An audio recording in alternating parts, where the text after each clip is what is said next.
Okay, I have all the plum trees in, but the chickens are going to come out. They've been cooped up for 2 weeks, so since we're going to be out here, we're going to let them run around supervised. But I put, this is pine needles from our Christmas tree, and I put it at the base of each of these trees because if you have chickens, you know wherever there's fresh dirt or mulch, it's like flies on you know what. So I don't want them coming over here and digging up all the roots. So let's see if it works. Okay guys, you want to come out?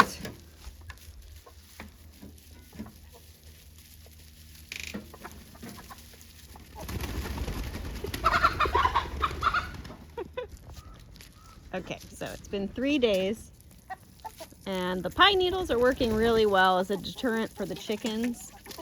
They kind of see them and really don't know what to do, so they just leave them alone. But right now they think I have food, so they're following me around. I have to keep these roots wet, but I'm hoping that by doing this in the middle of the day, it's going to prevent them from freezing at night, and they do have some nice insulation. So hopefully they're not going to freeze or have any problems like that.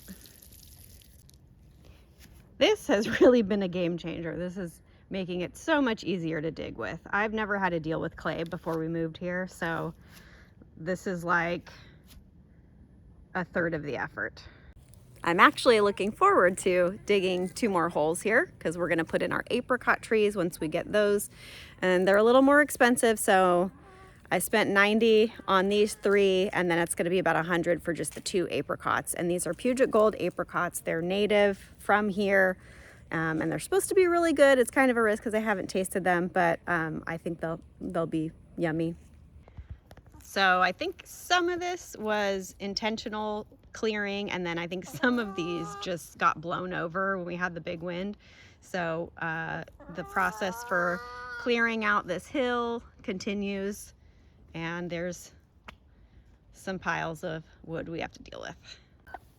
But for those of you who have been following this channel since we were at the duplex with just our backyard throwing some seeds in the ground, this would be the exciting part for you. And if you just subscribed recently, I mean, you're still going to see pretty much the whole transformation, because a lot of stuff is happening this season. And then if you guys stick with us, you'll get to see next year when everything's in bloom, and we've got all of our different compartments. I mean, we've got our plants, our plant food, we've got our animal food, and we're probably going to have hopefully going to have a greenhouse up by next year, and maybe even a zip line.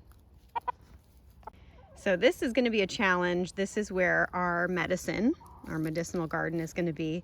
And so we have a few things in the ground right now, but you can see that the chickens really enjoy just rolling around in the dirt here, and so do the cats, because there's catnip in here, and they also seem to like the rosemary. So I think a challenge for doing this part is actually fencing it off when we have some new plants put in there, because they love the plants to literal death. They will roll in them and crush them and squish them. So I don't know how we're gonna keep this closed off yet. I'm gonna have to figure that out. What do you want? How can I help you? That's what I thought. So I'm keeping it pretty basic. This is all gonna be squash, potatoes, tomatoes.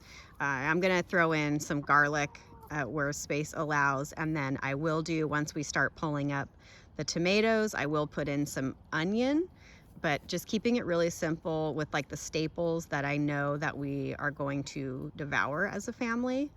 And then as we start carving out some more space on the property, we'll start growing some other varieties.